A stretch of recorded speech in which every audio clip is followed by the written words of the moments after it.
Welcome to Scattered Brain, Episode 3, Slavery and Ancestry.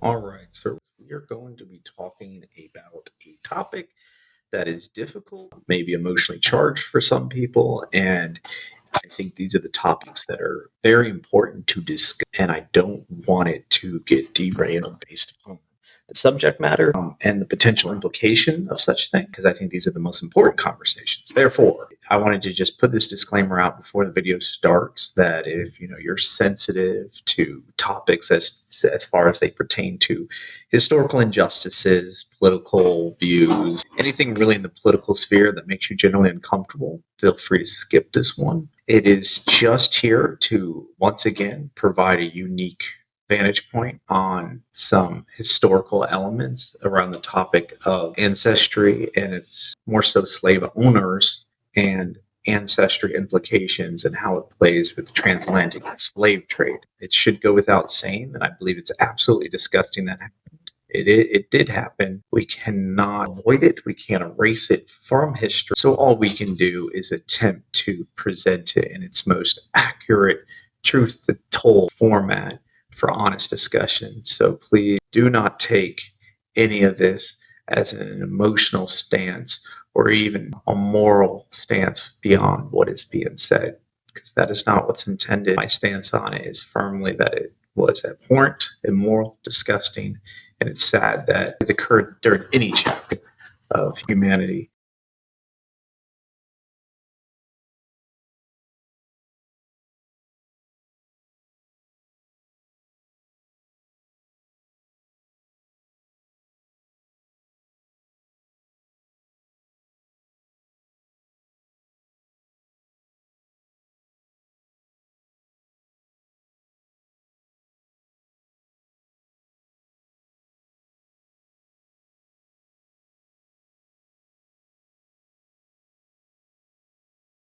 Good morning, my fellow scatterers, people who possess brains. Yeah, super cool. Anyways, so it's weekend. Kind of slept in, which was nice. Started actually working on launching the overall business website last night. Just found myself I don't know. It was late, and I wanted to, of course, now the cat wants to start up. She's been quiet the entire time. Now she wants to start. We're going to get her relocated to a room where she can be less of a nuisance. Anyway, so last night I wanted to game, but I just really didn't want to game. I don't know. It's just, gaming's so boring right now. Like, I'd like a really good current generation, but not like overboard. Look at all these magical particles and Unreal 5 MMOs. Something with like chill quality art. I'd say like an art design at the level of maybe Throne and Liberty, but with some real depth and some real quality and as far as MMO design and running a more traditional recipe. The World of Warcraft's the only thing you can really go right now that's relevant, and it's just, gosh, it's an exhausting game. I mean, they do a great job of keeping up on some stuff, but I mean, that game is older than a lot of human beings right now, and that's a problem. So anyways, as I was waking up, as I do, I was sitting there, not really looking for muse for my next episode, but sometimes you find it regardless. Where did I go to find it? Well, the greatest cesspool that human civilization and modernity could possibly have manifested, and that is, you guessed it, social media. Thank you. No, it's great. I'm glad you're clapping for her. There's no reason for her to be doing what she's doing. She's just doing it. She's digging in the cat litter. One spot. She's already hit the bottom. There's no more sand where she's digging, but she doesn't care. She'll keep going. She's lovely. She's great. She's kittens. What are you gonna do? Anyways, so yeah, I wasn't even really awake to even start to look into something like this, but I caught a meme offhand that just sort of rubbed me the wrong way. Not because it's obviously racialified or I suddenly feel I don't know, white guilt or any of the numerous things people like to assign to me based upon my race and skin tone. All right, same thing. Race and gender or anything else. It just came off to me as pretty stupid. Anyways, this is it. And it's not, what she's saying isn't stupid. What she's saying is, pointing out hypocrisy, right?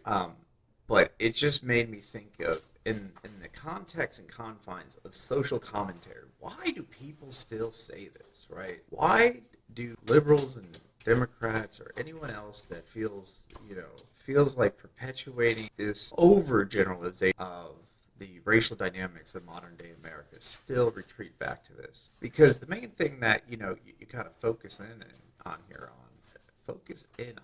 grab this so we can mark it up, is going to be two words that really kind of get me, right? Might 200 years ago.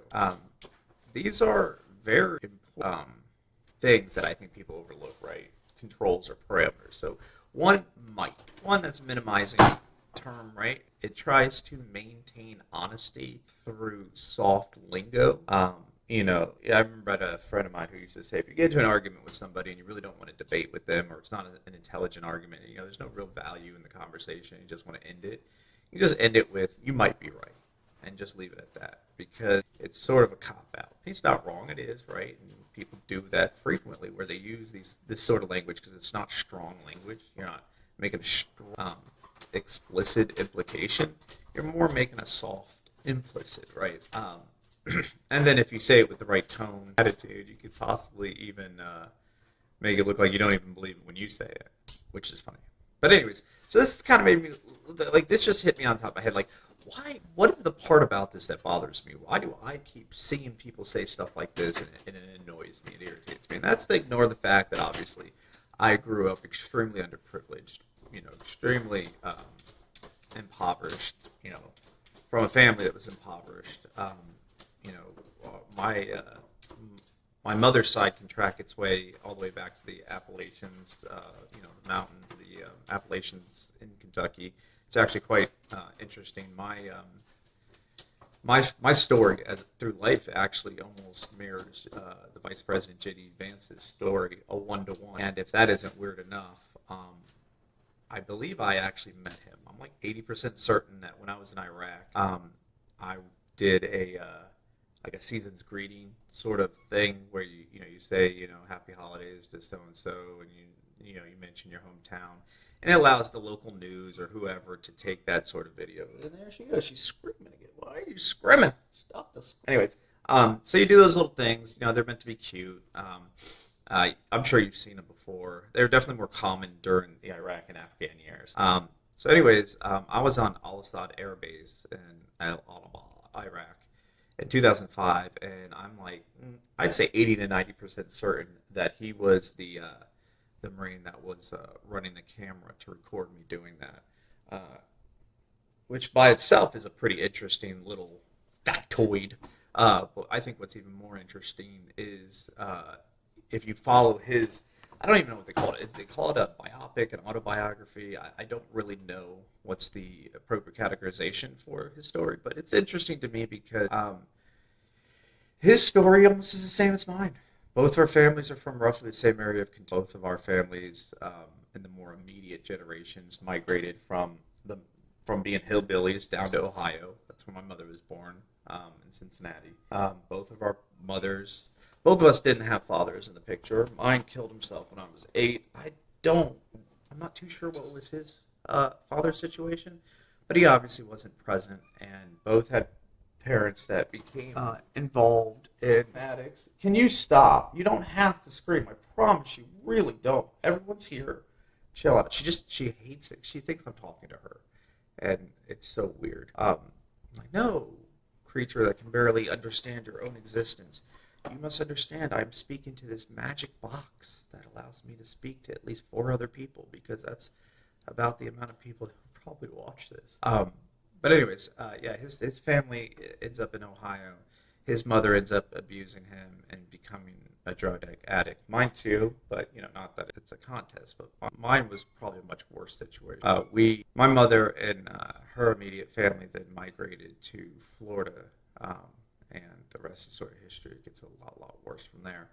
And then in high school, I too moved in with my grandparents to have a shot at life, and in my case, I was, my mom just said she was done, right? She just sort of jumped in a car one day, and I think she just took off. I don't even really quite remember the context of the situation, how it came to be. But of course, state finds out, state's about to put in something that they call a wrap house. A wrap house is a sort of halfway home.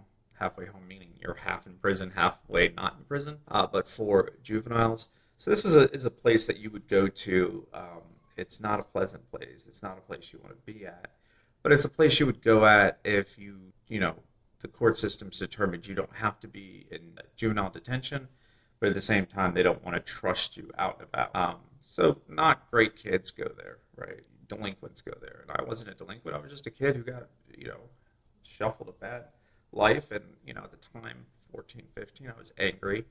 And I think that that's why they were kind of focusing on that, because I was a pretty decent-sized kid that was angry because had been abused.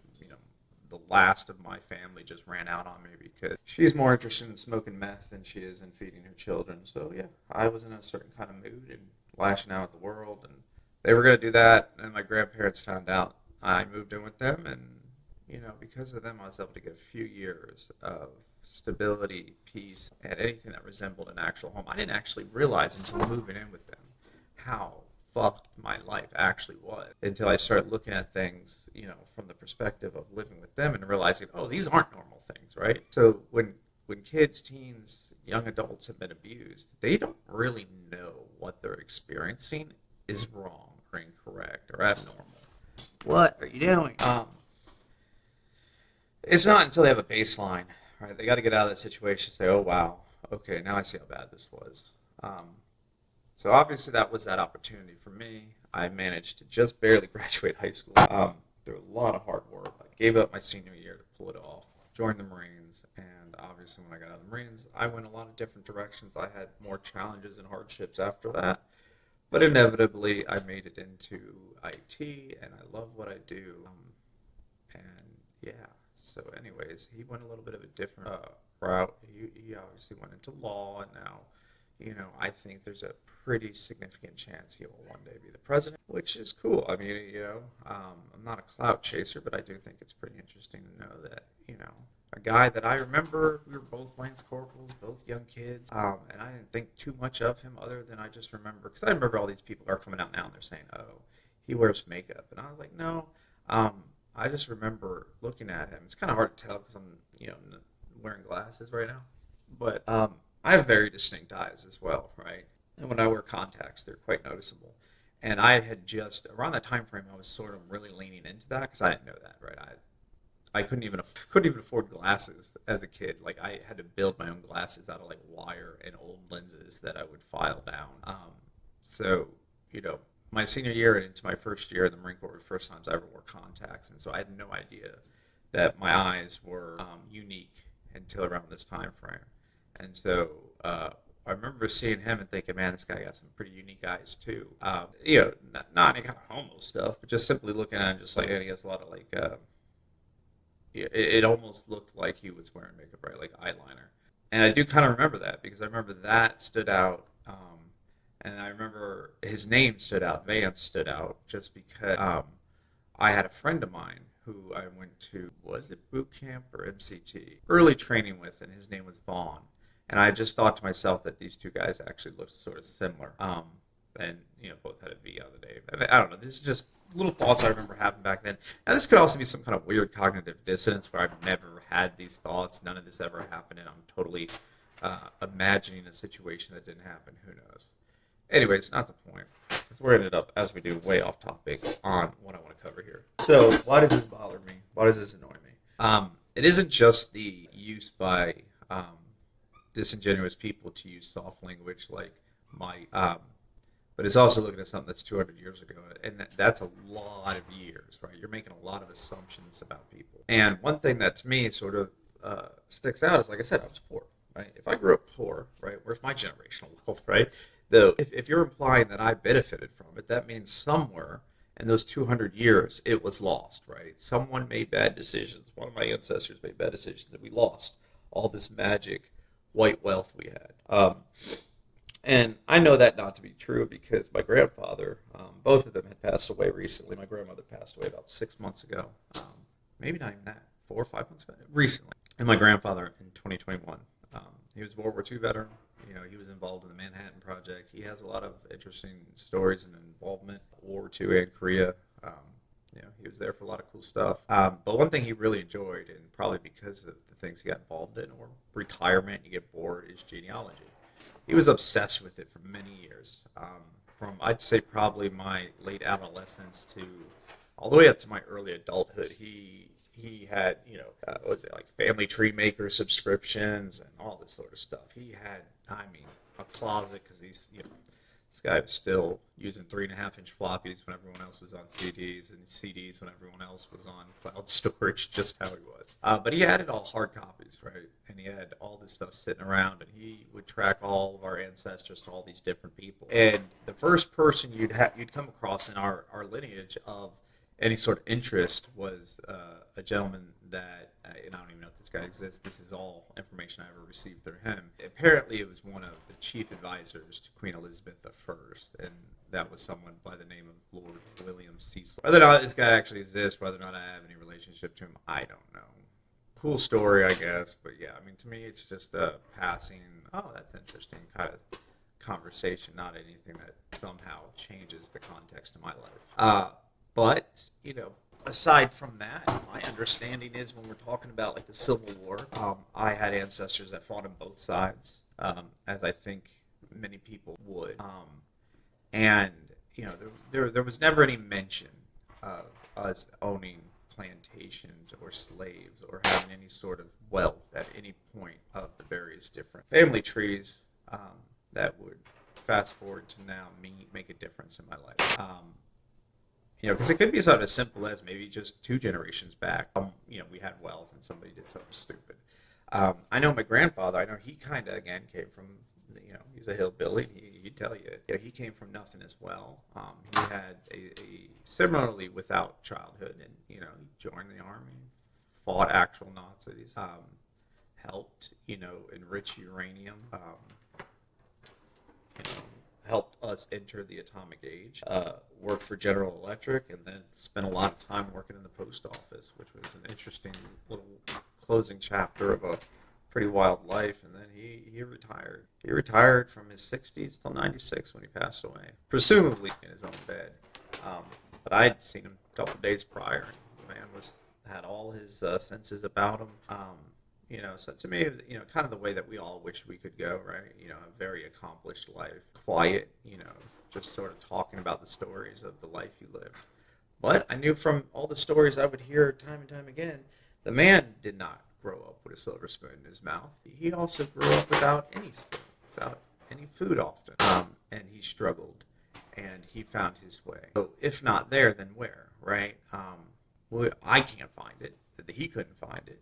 And so, this can't be a unique thing to just my life, right? To my family. So why do we keep saying this, right? If at the surface level, that in order to own a slave, you have to have a need for it, right? Like, you wouldn't have a slave if you don't have a need for it, right? Unless you needed a friend, I suppose. That may have happened. I'm sure it happened more in reverse, where somebody was purchased as a slave. And again, this even goes beyond just the transatlantic slave trade. This goes, slavery has been around the entire time humanity's been around. It's just, we can do a whole conversation about that, and there's some very interesting things to talk about there.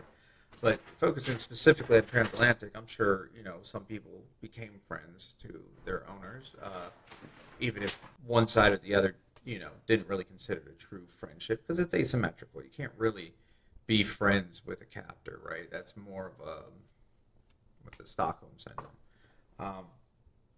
So anyways, I can't see why why my ancestors would have owned a slave, because they wouldn't have had the means or the need, right? Like, we didn't own any significant property, businesses, no plantations, no farms, nothing like that.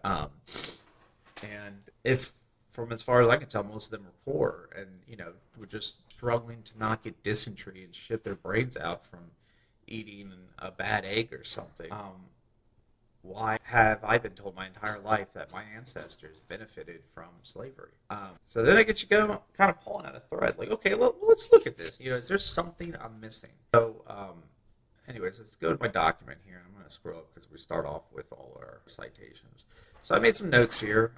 Again, I'm not a big fan of dockets and scripts and all that goofy sort of stuff. But this is a little bit more of a complex conversation than something I can fire off the hip. And if I do go too far off the hip, I feel like I will end up coloring outside the lines, and I'll never get through this. So the first thing I wanted to establish is what were the years in the transatlantic slave trade? When was volume the highest? And so volume was the highest about this 45-year span here. And so that's the highest. It doesn't mean it wasn't happening, right? It just means that this was peak years, the golden era, if you will, of such a disgusting practice. And so 1775, it stated that it was firmly institutionalized. So, by that it means that instrumentation existed to support it, right? Whether that be, commerce dedicated strictly to that purpose, law determined to that purpose. There was all the supportive elements that you would need to support something like that. And so, to use a more modern analogy, right? We're not institutionalized from content creation, right? Because while there are a lot of institutional-based elements and components for content creators, there isn't a ton of area where it's become mainstream enough where there's framework and scaffolding that exists to deal with common problems and to keep it running in a sort of just part of the life kind of thing, right? You just don't have that, right? Like that's why they're having a lot of issues right now with Twitch and some of its behaviors, its favoritism and asymmetrical practices, and that's because right now it's been left up to the individual players in the game to determine the landscape. Whereas when something becomes institutionalized, that means the landscape is sort of standardized for everyone or close to it. So what that kind of means here, at least how I took it, is that the slave trade by this point was fairly standardized. You could go talk to 10 people outside right now and mention content creation, and if you're talking to 10 different people from 10 different age groups, there's going to be several of those people that have no idea what you're talking about, right? Whereas if it was institutionalized and it was a standard, then you could bring it up and they would at least have a recursory understanding of what you're talking about, if not a more thorough understanding. It's something that you would have to work very hard to find someone that doesn't know anything about it or have some understanding of its implementation and practice. So how does that pertain to slavery? Same thing. By 1775, didn't matter if you were talking to a hobo on the street who just drunk himself into a coma, or if you're talking to some elitist in the primordial days of Wall Street, they're all going to have an understanding of what it is, at the very least, a superficial level. So that's where we're at by 1775, right? So, obviously, if you notice the year, that's getting us pretty close to a certain 1776, anyways. So banned by 1808. Now, I don't know if I'd necessarily say this is totally accurate. I think it was more the import of slaves was banned by 1808. As if you've seen anything as far as how legislation moves, it typically offers grace periods and transitional periods.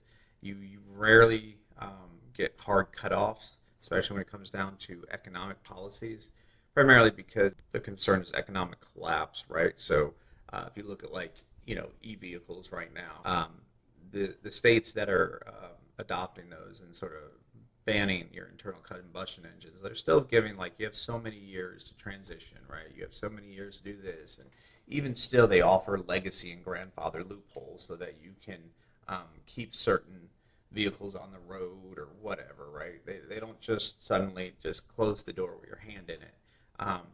And so I feel like this was kind of more what was happening around 1808 was more likely the transitional period began by first cutting off the supply, right? It's now illegal to bring anyone in under slavery.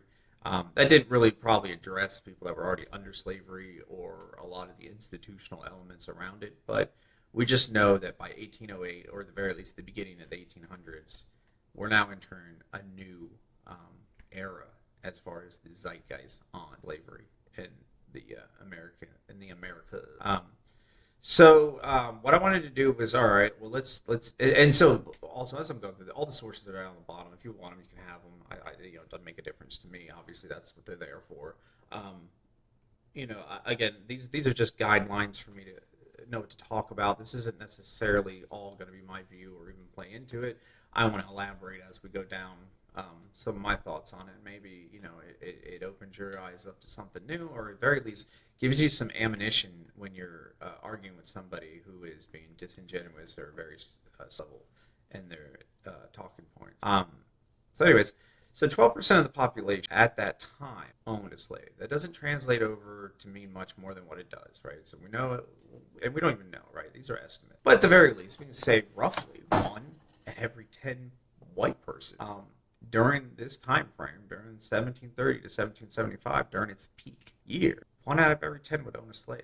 That's not a lot, right? Let's invert that. That means 9 out of every 10 people you would encounter would not own a slave. That means it would not be uncommon and super rare. It's not like you go outside and you see a Lamborghini, you're like, holy shit, that's a Lambo, right? That's a really wild experience for most people. Versus if you go outside and you saw a C8 Corvette, that's still a pretty cool car. I know I owned one. I miss it so much. But it's not exactly a Lambo, right? It's not something that you see everywhere, but it wouldn't be a weird moment where you'd be checking to see if you're in the Matrix if you saw 2 of them parked side by side at a traffic light, right? You'd feel different if you saw 2 Lambos sitting next to each other. So that's how I sort of see that. It wouldn't have been exactly super uncommon for you to go out and I don't know what people did back then, ride into town, on your horse and buggy and come across 20 people, of which 2 or 3 of them happen to be slave owners. That wouldn't have been unusual for you, right? But it also would have been probably even less unusual if all 20 of them didn't own a slave, right? There were probably people who went months, if not years, during those time frames alive during slave trade years, and they never came across a slave owner. And there's a variety of reasons for that. And I sort of list here, just kind of a high-level understanding, and it's like, there has to be a need, and I think I mentioned that before. Unless you have tons of money, and you just want to address some kind of weird control mechanism that you have where you like to impose your will upon someone else, which there's plenty of people like that. Why would you own a slave if you don't have a reason, right? Like and obviously this is a hard topic, and there's going to be ways that I'm going to speak. Again, no way of reflection on how I feel, but it's just for the academic aspect of this, because this is a very hard conversation to have if we're not willing to at least speak on it academically. And so what I mean by that is people back then, especially slave owners, saw slaves, regardless of your race or what kind of slave you were, they saw this as a piece of property. That property had a purpose, so it was more like a tool, right?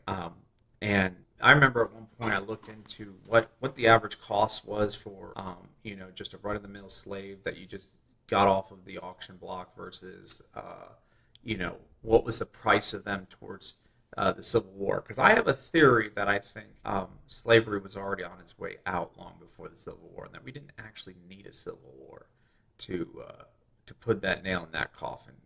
It economically didn't make sense, and morally, I think people were starting to come around to the idea that it was wrong, right? I don't think we had to kill each other to figure that one out.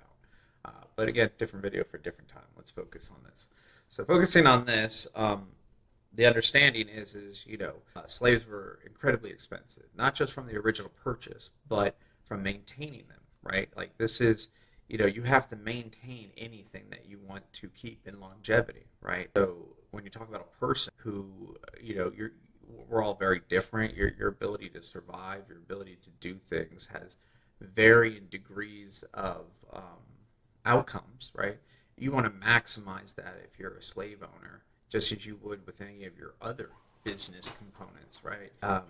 Now, obviously, there are certain things that a slave owner is going to be able to do that a typical employer is not going to do. But I think at the end of the day, they're still looking for roughly the same output, right? They want productivity, they want low cost, they want things to be easy, they want to be able to scale up, grow in volume, and manage to keep everything in an operational sort of, in the corporate world, what they would call KLO, keep the lights on, right? Normal day-to-day operation stuff. Running smooth as much as they could, and to accomplish that, where you're now responsible, where that's inexplicably tied to the well-being and survival of another human being, and potentially that human being's family, that's not going to be cheap because you're now not just supporting your own family and your business. You're now supporting every slave, and if they have a family, theirs as well. And I understand that that may not necessarily be accurate in every situation, because some situations they didn't care.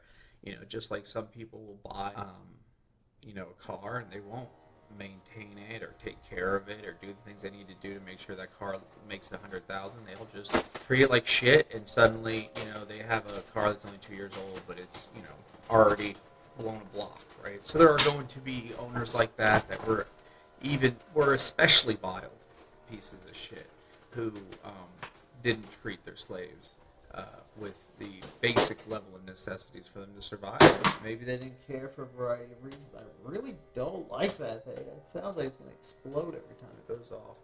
This is like the worst place for me to try to do videos. I am over this. I need to do something about this. Like, the amount of noise, background noise and stuff I have to try to clean out, and I don't even have the right equipment for this, is so annoying. Anyways, not the point. First world problems. Talking about something, let's stay focused. I have to tell myself that, otherwise I end up off running the wrong direction. So anyways, where was I?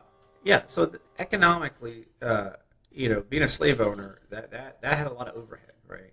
And, again, without going too deep into it, I believe there was several reasons why slavery was sort of on its way out by the late 1700s to early 1800s. Economic being one of the top ones. You reached a point where you had artisan level slaves that you could purchase. And so these are, so imagine, if you will, you own a plantation, right? And you go through a lot of horseshoes, or you go through a lot of nails, things that are not, Home Depot, go pick them up. You need to go into town. You own a plantation, so that's, a pretty far distance to travel. There's security concerns around traveling, right? You have to get on the road. Police didn't really exist the way they do now. So there's a lot more things you have to take into account just to go get some nails to build your next shack or whatever you're building, right? Fence for your livestock. So if you had a blacksmith on site, that is a great thing, right? Like, that's, it's like owning a 3D printer today, right? There's a lot of things I don't have to order off Amazon, right? There's things I can just make myself. It's faster. I get it exactly to spec. There's a lot of benefits to being able to fabricate or create things within your own sort of ecosystem, your ecosystem, sorry, still waking up, versus having to go and restrict yourself to whatever is the common offering out in whatever world. So in cases of nails, say you need a specific nail of a certain size, you need so many of them, nobody's making them, and you can't exactly Sears catalog that, then you can't Amazon it for sure. So you're really looking for a blacksmith to make you custom nails, and you're going to pay out for it, right? So around that time, they began training slaves on how to take up some of these artisan crafts so that they could sell blacksmith slaves, and this did happen. And an artisan slave was an incredibly expensive thing, incredibly expensive. Some of them extremely educated, right? Because you had to be, right? Like, you wouldn't want, if you just spent, a ton of money on your blacksmith in order to try to cut down on some of your operational costs on the plantation, you want that blacksmith to be, operating well. You want to make sure that he or she has everything that they would need to accomplish the job, whether it be from raw material to knowledge to keeping up on the most modern metallurgy techniques, whatever. That's what you would do. And, and so in return, you did have a lot of situations where there were, categories, if you will. There were tiers of investment within their slave property.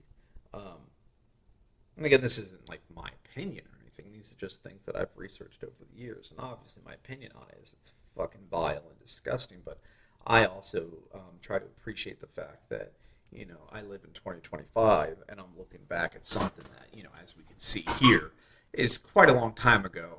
It's hard for me to my ethics on top of how they behaved. I can't do that. It's again, intellectual masturbation. Feels good, serves no purpose, so why do it?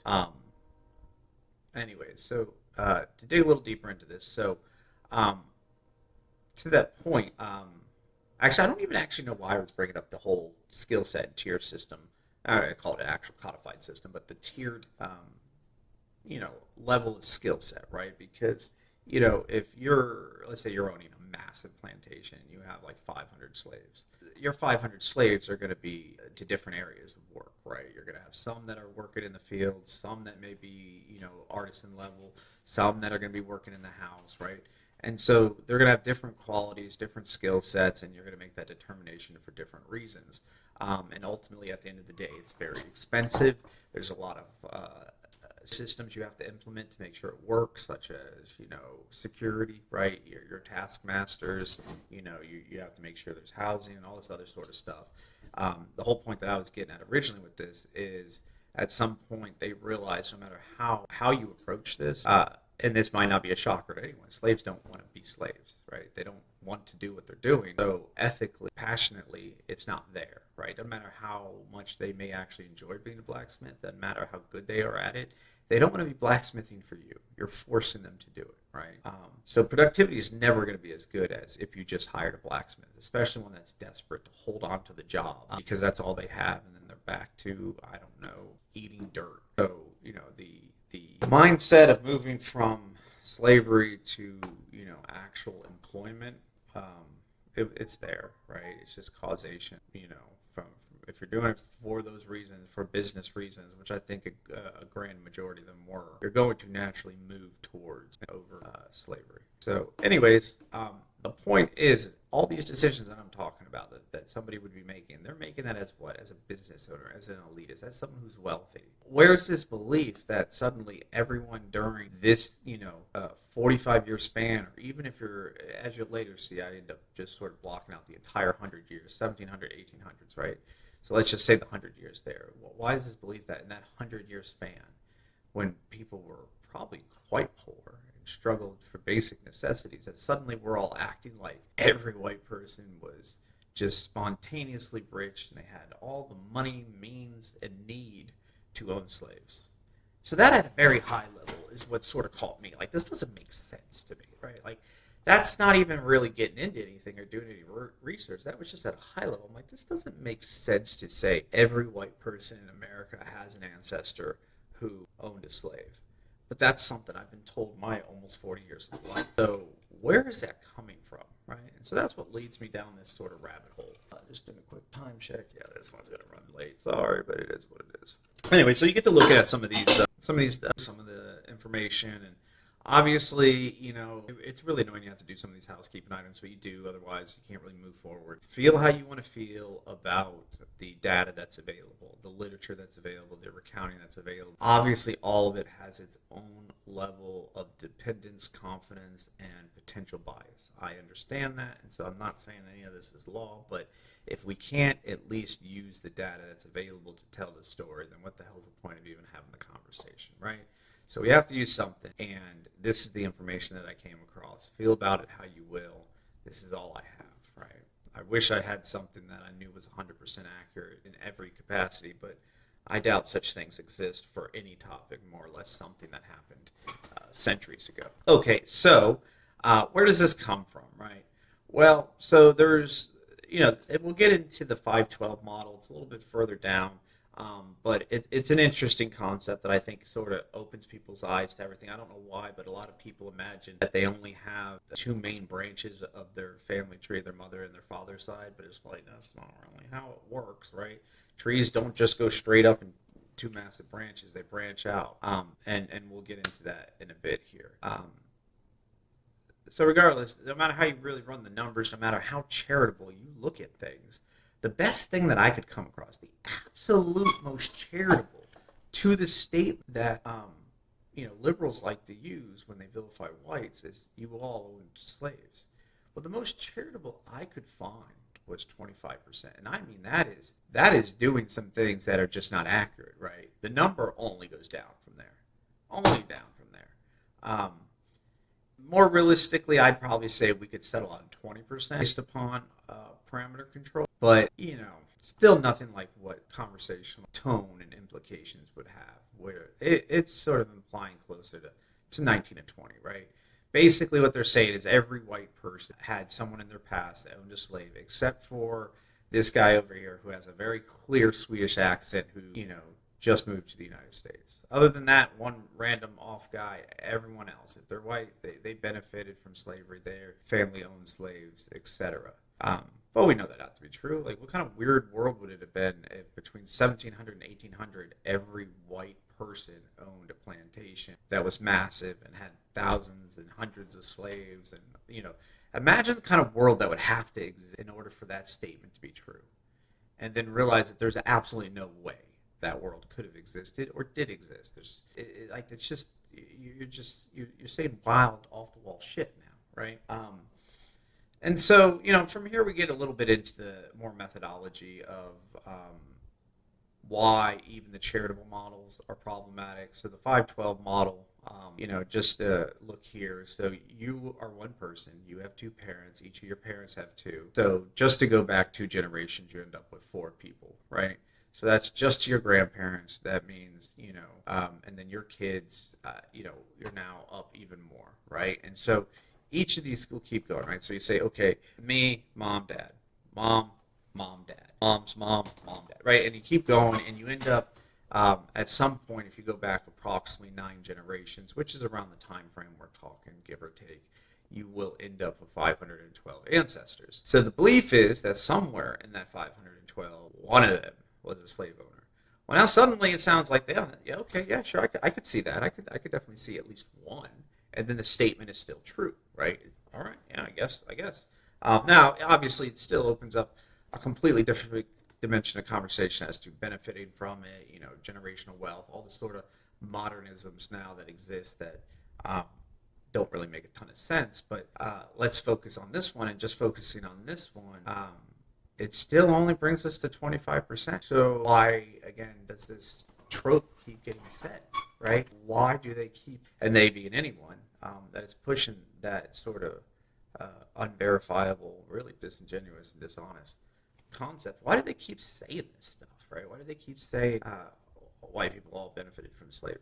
I mean, I don't know. Maybe there's something I'm not seeing, but based upon my research, a vast majority of people, white people that were around during the time frame, did not live in the South. They lived in the, along the colonial or prior or of, the East Coast, right? New York, Philadelphia, Boston, these areas. And these areas were not generally slave areas. Therefore, most people probably, especially if you're someone who only lived to be like in your 30s, life expectancy was low, and you just stayed in your city until, you died of, again, probably dysentery. It's just the worst way to go, shit your brains out. Quite possible that they went their entire life without ever encountering either a slave or a slave owner or being anywhere near a plantation. Was that common? I have no idea. Like, that's a level of recollection and accounting that I don't think exists. Maybe you'll come across 1 or 2 diaries of somebody who could write back then making mention of these things, but I doubt you're going to really find much there. So anyways, that doesn't even work, right? The 1 out of 512 ancestors doesn't work. And I realized it didn't work pretty quickly because I looked at it and I said, well, this doesn't make any sense. That would, you're talking 512, so that goes back from 2025 all the way back to, let's say, again, we even say that first number, right? 1735, right? Just shy of 200 years, 300 years, 500. I don't know what the hell I'm saying. 300 years. I can math. Anyways, you know what I'm saying. Yes, 300 years, right? Because 2030 will be 300 years. Yeah. I'm gaslighting myself. Anyways, so where was I at? So sure, if you go back 300 years and you end up with the 512, well, that part doesn't compute, right? Because the 512 accounts for the whole 300 years. We're only talking from, again, even from the 1700 to the 1800, 100 year, right? So 1/3 of that time frame. So what that means now is 2/3 of this 512 is called into question. But I didn't even look at it from that angle. That wasn't even that hard of a. I wouldn't say that hard. That one's a little bit more abstract, right? Like, that one's going to require, I think, a little bit more unpacking, a little bit more analysis to make that point clearly. I think the easiest one to simply point out is, okay, well, let's say that your ancestors didn't arrive with the first batch of prior to 1800, right? So let's say that, your first ancestor, right? First ancestor migrates to America in 1825, right? So you don't have anybody here prior to slavery being banned, right? So how could it be true, right? The only way it could then be true is somebody, that comprises your ancestry was already here, right? So basically, like, somewhere along the line, maybe this ancestor themselves or a descendant of this ancestor then married into somebody that was already in America in 1808.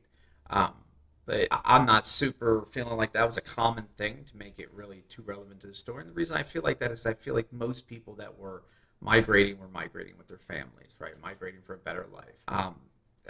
There's a lot of people that get social anxiety by the idea of going grocery shopping alone.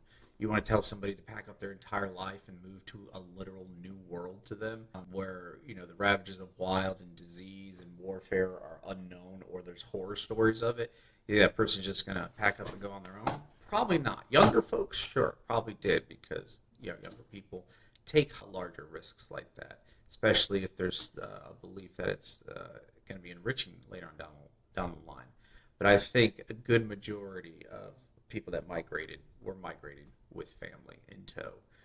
Whether or not they survived or not, there was a remarriage. Again, tons of nuance and parameters that we can go all day about. But the bottom line is keeping this sort of simplified. I saw a problem there. Let's just say that, my family, I didn't have any family that was in the Americas till 1825. Now, I'm not saying that's true about my family. I really didn't pay as much attention to my grandfather as I probably wish I did now, looking back, now that I can't have conversations with him about this sort of stuff. Because I'm sure he could have answered some of these questions, right? I know he would tell me all the time that, we had ancestors that fought on both sides of the Civil War, right? We had, family members that were in the Union and family members that were in the Confederacy. And they probably didn't even know each other at the time, right? And they wouldn't have, right? Because some of it is on my maternal grandmother's side, and some of it's on my maternal grandfather's side, right? So those two families at those point in time wouldn't know that, 150 years, 200 years, whatever the time span was, that their descendants were going to get married and, and combine the family. It's at that point in time, they were two distinct families at war with each other for whatever their reasons were to go to war with each other. And so some of that information is pretty interesting. Genealogy is a complex and interesting landscape for sure. So anyways, my challenge to this was many modern white day Americans do not fit neatly into the 512 model. And I sort of explained why. And then, if you want to go even further and then look at the actual migration, that's where things support my side far, far, far more. And that's that, during the slave legal years, right, using, 1700 to 18 as one data set and 18 to 19 as data set two. These are our legal years, right? So legal years, not legal years. During the legal years, you had 700,000 migrate to the United States. During the slavery's no longer legal years, you had over 30 million. And this is more on Europeans. Obviously, people of a lot of different origins, nationalities, whatever, migrated. But I wanted to look at where are we going to have the highest concentration of white people. Because, again, we're focusing on this statement that is constantly used as rhetoric by people of a liberal tribe. So anyways, looking at all this, you start to realize that charitable representation of 25% still doesn't work, right? There's just so many problems with it as to why, if you control for it, it doesn't make sense. And so as a quick sanity check, I did ask ChatGPT a few things. One, I wanted to know, this isn't the way professional historians think, do they? Because this seems like such a stupid mistake to make. And luckily I said, no. This is more common in exactly what it says there. Pop history, media, infographics, social commentary, activist discourse, casual genealogy claims. And this becomes very important because this is what we're talking about. We're talking about activist discourse and social commentary. And I thought was actually really quite fascinating is that somewhere in its vomit, it actually states that, the problem is that popular narrative collapses those groups together, and when they do, they almost always import the colonial era slaveholding rate of 8 to 12% into modern population without controlling for all these different things. So to me, that is a lot of things you're missing out that has a lot to do with whether or not that statement can even hold any sort of water. And again, even if you don't control for this stuff, you're still at such a low number. Honestly, all of this pretty much after I got, I don't know, maybe about here down. After about here down, all this is extra credit. Because the bottom line is, this is all that really matters, right? At the end of the day, majority of white people did not own slaves. And this is during the slave years. This is when it's legal. This is when it's happening. This is during the source of the argument's literal genesis. During that time frame, most white Americans did not own slaves. And yet, you're supposed to now ignore that and fast forward, as we said, about 300 years later, where obviously it's infinitesimally less likely that the person you're talking to owned a slave. But now you're supposed to reinforce and be of the belief that your entire existence is all linchpinned by this notion of the transatlantic slave trade. What a stupid and wild thing to say, right? It's so insignificant to, I think, most people's life as it pertains to today, right? And what I mean by that is from like the things that are factors of your actual life, right? Even if you had a slave owner, or even if you had an ancestor that was a slave, if both of these are true, these still should be significantly insignificant outside of academia. You should find that academically interesting, sure. If you have an interest in your history and knowing these sort of things, why not? But should that be a significant driving factor in any direction your life goes in? No, not unless that is what you want to, you want to actually be an academic who focuses on these sort of things. Then maybe it would make sense, because there's a few things that happen with history. And I kind of mentioned this in my last video about the wrong side of history, right side of history, which now that I think about this actually is a good segue into this topic. The problem that you run into there is history is now frozen. The nature of what happened during those years will not change. Our exposure, our understanding of it may change, but we can't change what occurred. Can't do that. It's locked in time. We can definitely change the way that we feel about it, and that was sort of the crux of my last video, is that that is dynamic and fluid and always changing. We will always feel differently about the same stuff with every new zeitgeist that emerges. So under every most extreme, steel-manning, charitable approach I can take on this, I can't find a shred of validity to this original statement over here. Your white ancestors had slaves 200 years ago, so you're to blame. And, change that into whatever flavor of that you've seen. You've benefited from slavery, right? These generic statements cannot possibly apply to everyone. I would challenge they apply to very few people, right?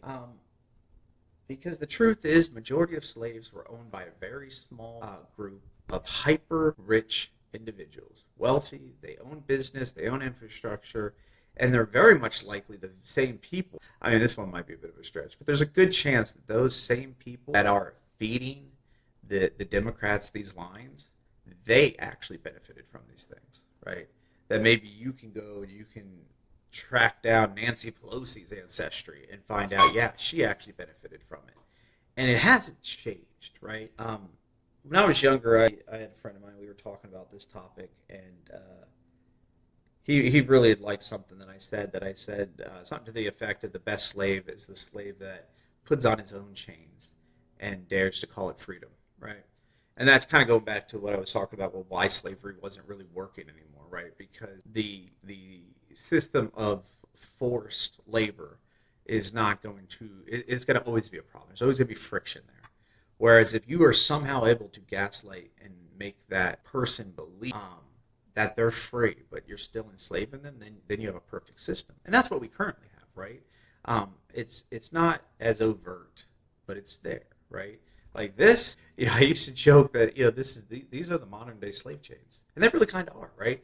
Now, obviously, that's hyperbolic, but the point that I'm getting at is we seek material wealth, we seek material things, and we claim it's an expression of ourselves. But is it? No. I've wore this my whole life, and why? Because as a kid, somebody told me it was cool. Being Italian, these are the sort of things that we wear, and this is how I define myself, and it stuck with me. Now, I had, haven't bought new jewelry in a while. This one and that and the bigger one are the last two that I bought, and that was over 5 years ago. But if I lose these, yeah, I'll probably go buy some more. Actually, I won't, because now I'm starting to do jewelry craft and I'll make my own. But the point is what it does is it forces me into a system, right? It forces me into a system where I am now performing labor, and it's labor that I am oh so happy to essentially kill myself at, right? I will work myself to the bone, and I have, with my recent health issues, worked myself to being sick for someone else, for the sustainment of someone else's wealth, for the sustainment of someone else's business model and existence. That is the modern slave, right? Like, that is how all of us are locked into that. And I would challenge to think that the people who hold the metaphorical and proverbial whips of today's slave trade were the ones that possibly held it or put it in the hands of others during the transatlantic slave trade. They got us so riled up and so blind and ignorant to these little factoids and potential reality checks that instead we will do like what she's doing.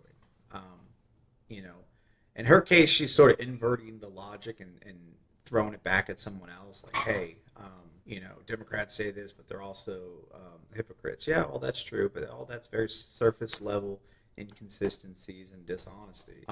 The problem is you're still partaking in this system by now throwing mud back at them rather than saying, hold on, let's all just stop for a minute and figure out what the hell's going on here. I think we all are being lied to. I think we're all being taken advantage of.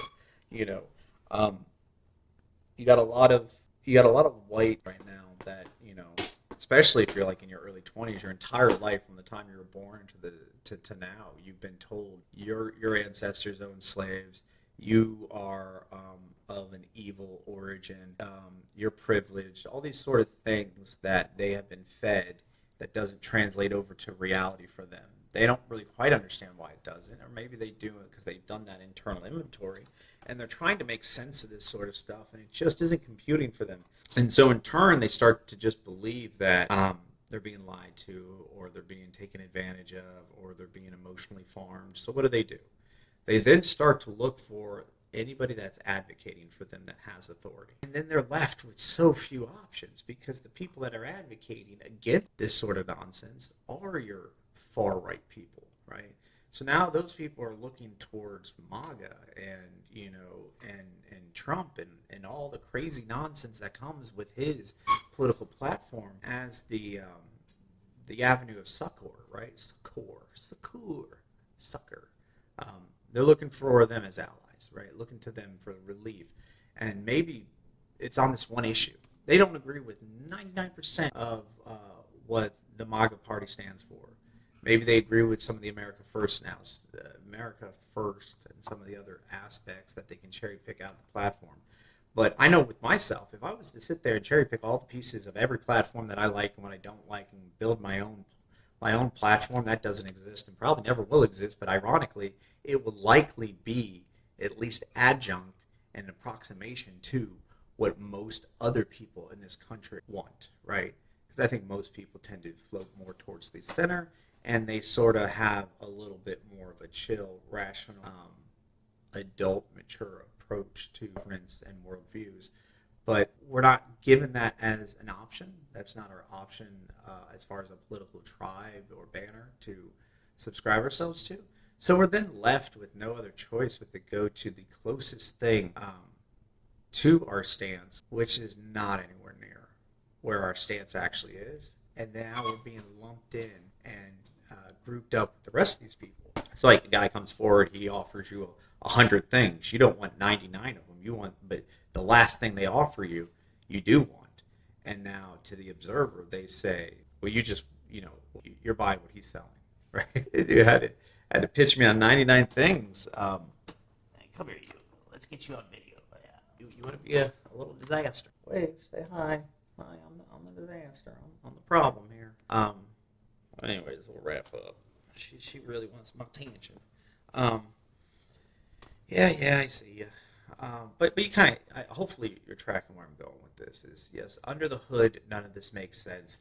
But you don't even really need to open the hood up to know there's no engine in there, right? To know that this is a a skateboard, right? It's just some things that are obvious. You don't really need to do an analysis. And then if you do an analysis, it just sort of confirms and validates your suspicions anyways. And then you have to take a few steps back and ask yourself, why am I here? How did I end up here? What is the purpose of all this? Make it make sense. And you're not left with a lot of good options or good impressions. And that is, as they say, the way the cookie crumbles. But I have been yakking for probably over an hour now. Yeah, just barely, hour and 4 minutes. So we'll see what it ends up being after I trim some of the empty spaces and who knows what else out of it. I don't really trim that much. I do try to keep them fairly raw for a variety of reasons, the top of which I'm lazy. That will probably translate to low viewership, low platform reach, and I'm fine with that because it's me and I'm going to do my own thing. I'm not going to continue to put on chains because someone told me they're crucial for my identity, no matter what those chains may look like. I am going to find my own way and be happy with it. And if I fail, I'll be happy with the way I failed because it was authentically me. And if I happen to find success being authentically me, that success will be more meaningful, more fulfilling because it's me. Anyways, till the next one. If I can figure out how to turn this thing off. Oh my god, how to turn it off.